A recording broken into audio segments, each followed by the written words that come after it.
吴相公，九郎军连夜调兵，未能及时恩赏，全仗着一顿板子立威，才压住了金星。如今祸乱已平，镇国镇武各都上下皆是有功之臣，事前不赏，犹自情有可原；这事后不赏，这是要激起大乱子的。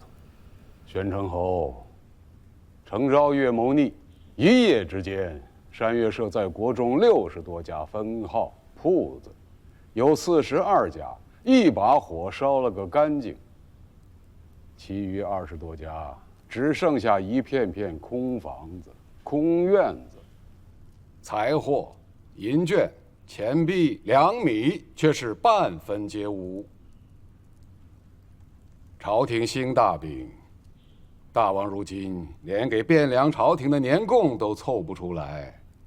以前的贡事是由程昭岳的山岳社预先支应，再与户部和宫中报销。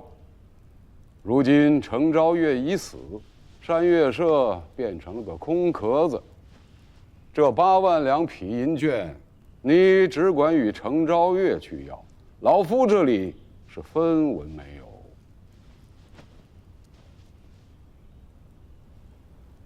胡令公，你是大司马，军中诸将为你所尊，镇国镇武，各都不过是随着九郎在罗城外绕了个圈子，刀未沾血，剑未离弦，如此的功劳，当得起一个人10面大钱的赏赐吗？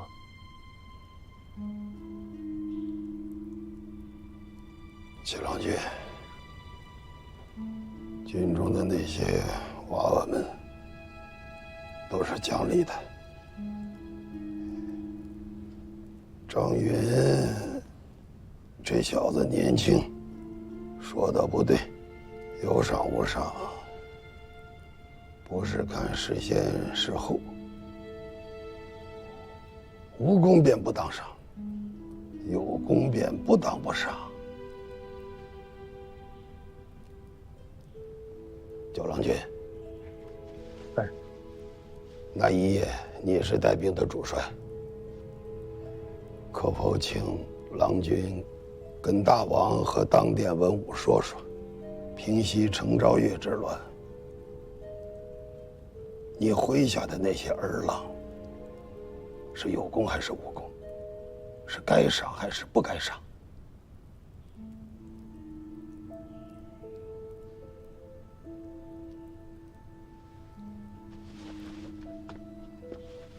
回胡令公的话，我是鱼畅子，不会带兵，只会胡闹。小兰，不得对胡令公无礼。回禀大王，臣弟顽劣，没有大司马的本事，在军中是打过许多人的板子，却从未发过赏钱。混账！这是什么地方？这是孤的朝堂，不是博弈无礼的酒肆渔场。大司马在和诸位相公商议国事，不是小孩子过家家。叫你去东南行营，那是为了让你跟诸位太尉将军学些安身立命的本事，不是叫你去胡闹的。军中最重的便是赏罚，赏罚不明，那是要败坏国事的。你自少顽劣，人家叫你是鱼帐子，那是什么好名声吗？孤原以为这么多年你长进了，能为国家做些事了，如今这么看来，是孤痴心妄想。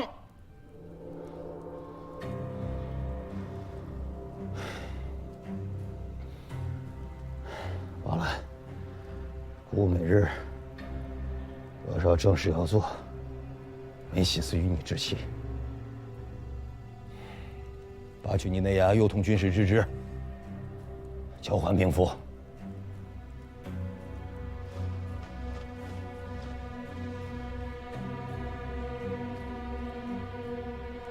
启郎，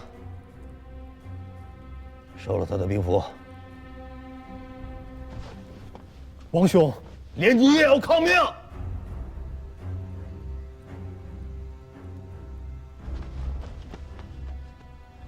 好，好，好，好，好，你有骨气，你硬气，收了他的兵符。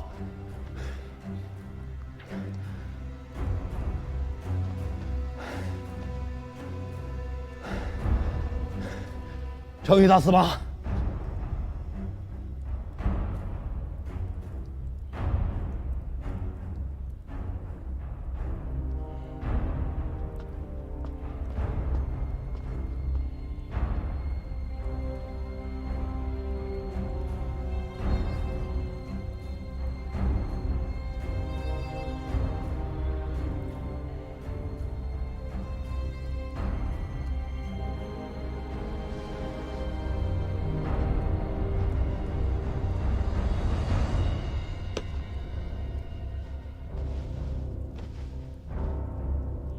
老太姑，还有大司马和诸位太尉将军，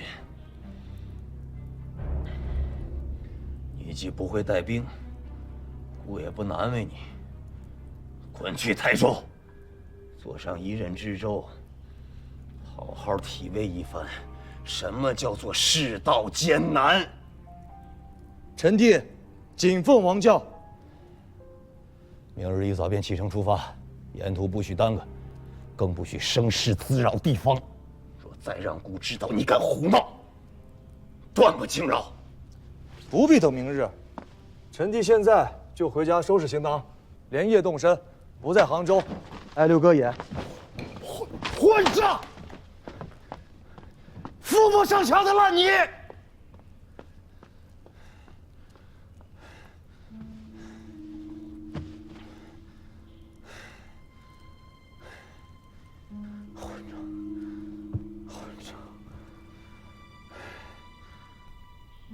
令国，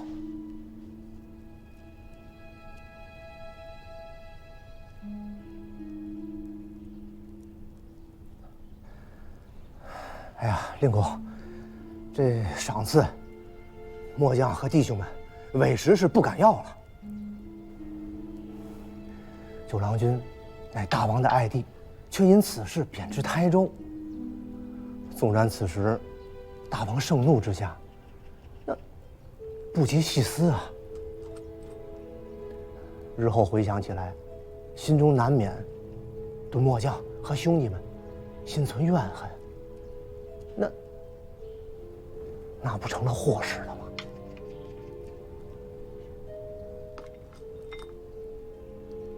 那夜平叛，九郎入营，真是一个人去的？一个人啊，营中夜禁，不能开门。九郎君是坐着竹篮子上的寨楼，我亲自看见的。连一个随侍也没有？没有。身上带了兵刃器械吗？也没有，他的身上只带了大王的教命帛书，和调兵的兵符。令公，这有何不妥？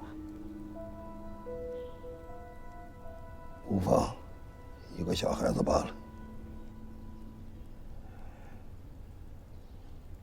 该领的赏还是要领，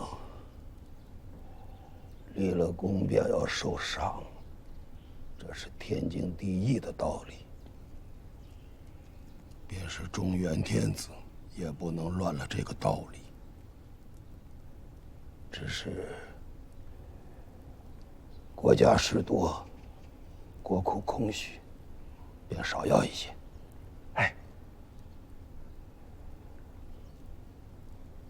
，8万两匹确实多了些。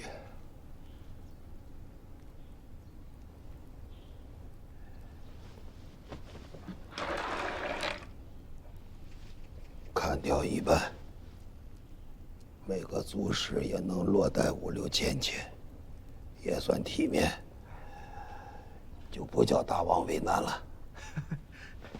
令公英明。令公，其实此事上，末将等虽名为有功，只不过是辛苦了一夜，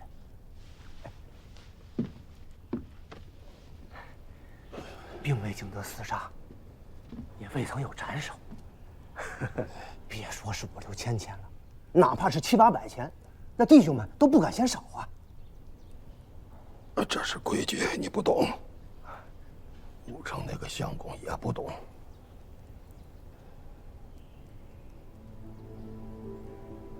大王却不会不懂。大王，大王，大王，药还是要喝的，趁热喝了吧。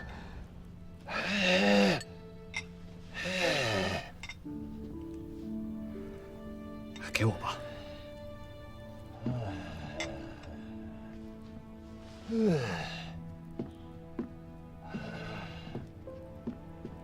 王兄，这药还温着，赶紧喝了吧。别急了，趁机在。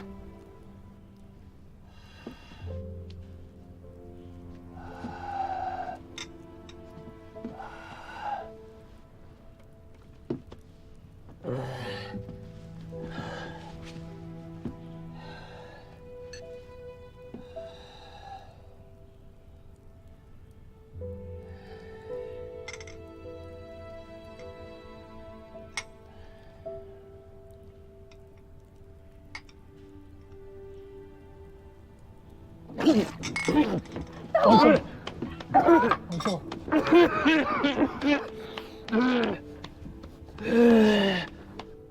无法，无法。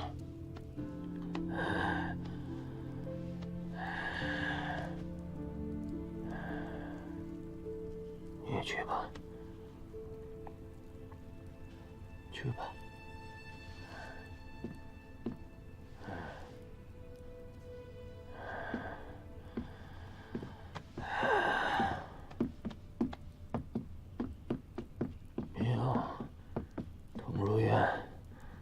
操你一刀救命！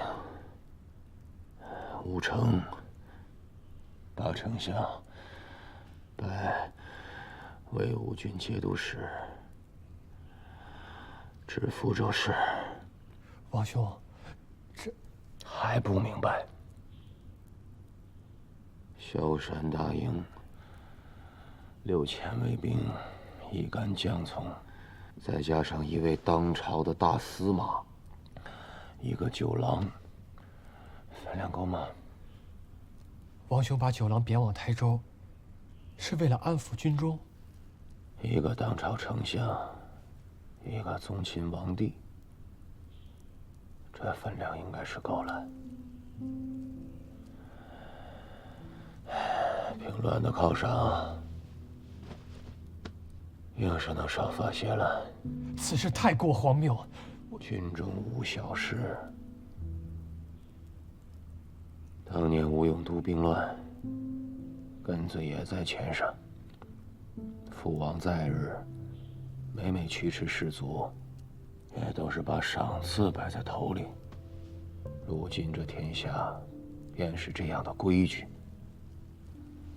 不要说咱们东南一隅，便是那坐在汴梁崇元殿里的刘知远，也不敢坏了这个规矩。武城，他不是不明白，他是真没钱了。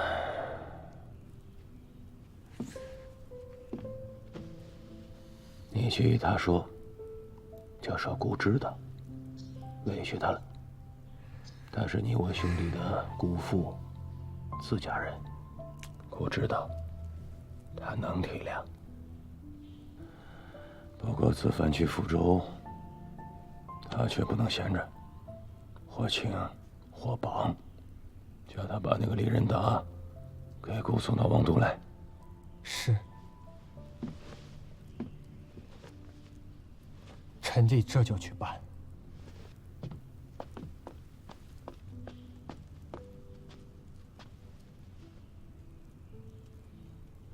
什么事？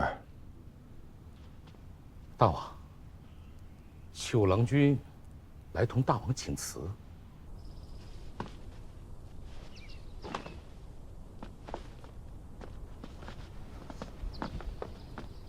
七哥，秋郎君，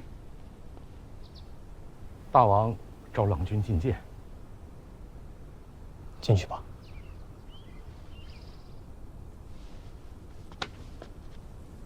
不要再跟他生气了。放心。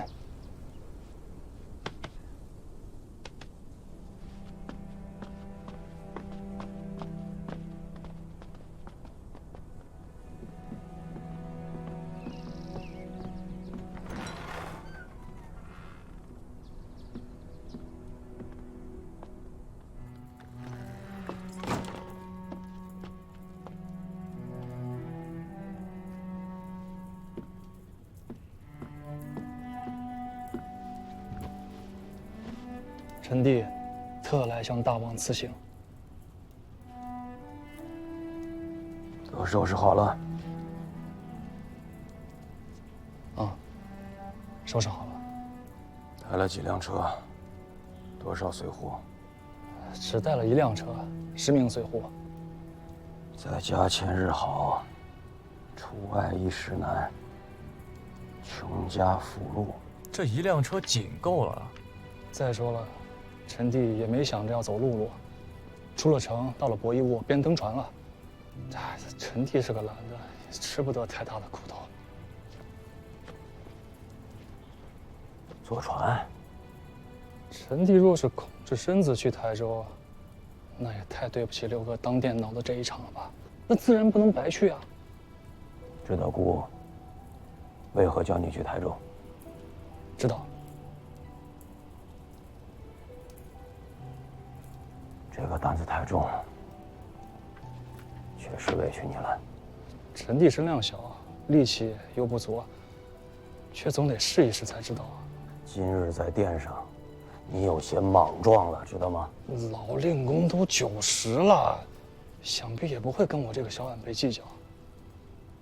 有些话6哥不方便说，我却是个余丈子呀，诸事皆不避讳，我想说便能说。开罪军中，那是闹着玩的。都是七哥今日在殿上的那番话不该说。老头子在军中待了一辈子，从阿翁到阿爹，再到6哥，侍奉了咱们家3代人，有什么是他不明白的？他明显啊，装傻充愣，逼着哥哥们去得罪人啊！七哥那番话要是传到军中，那些王八羔子不得恨死七哥！不要学军中那些糙话。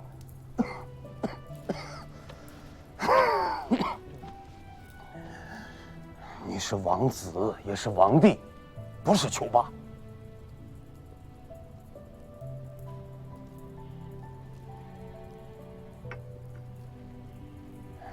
你是为了救七郎。是啊，我当殿这么一闹，6哥当殿这么一恼，想必七哥那番话就没几个人能记得了。到时候犒赏的差事，6哥还是交给七哥做。一家兄弟嘛，总得有人做好人，也得有人做坏人啊。左右臣弟自幼便是个余丈子。再说了，这1年，坏人也做惯了。还是太冒险了，下次不许了。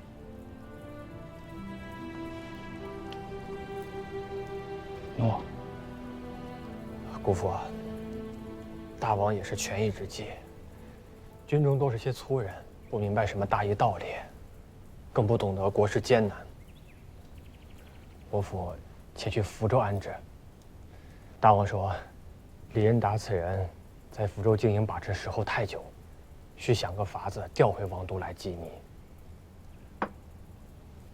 七郎君，下次莫要再如此莽撞了。姑父何出此言？七郎君还不明白吗？朝堂之上有些话老夫说的，九郎君说的，你却说不得。这是何意？因为大王的长子今年只有5岁，因为当今乱世，无论是中原还是吴越，均力不得幼主的。因为5年以来，先是领军内衙，而后参政相府，如今更是你前世宗亲中唯一的宰相。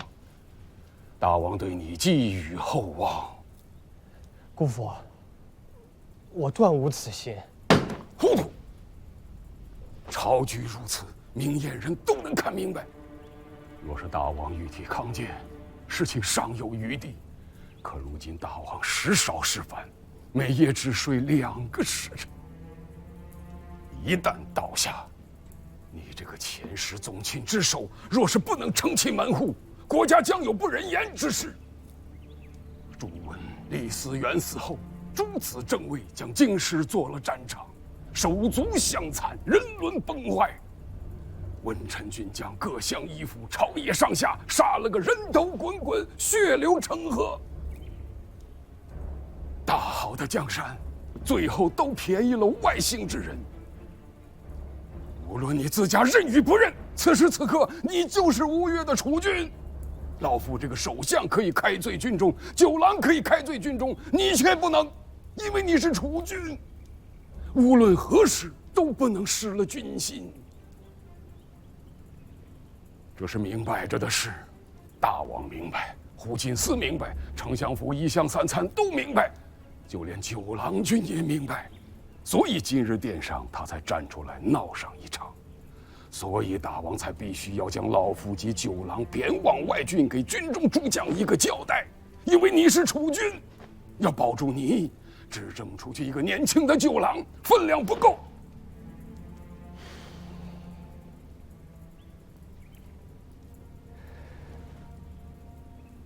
连九郎在殿上都看明白了，而我却才如梦方醒。九郎君闹上这一场，既是为了维护你，更是向大王及朝中公卿军将一个交代。他肆无忌惮开罪军中，是想告诉所有人，他无心储君之位。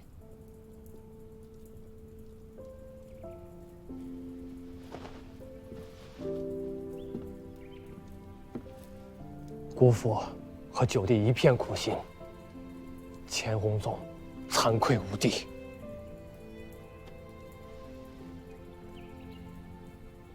老夫出外，相府之内，袁德昭做了5年大参，禁卫丞相水到渠成。王都之内，只要宗室不乱，大王亦不生事，一时之间也不会有大乱。眼下台州的烂摊子，才是头等大事。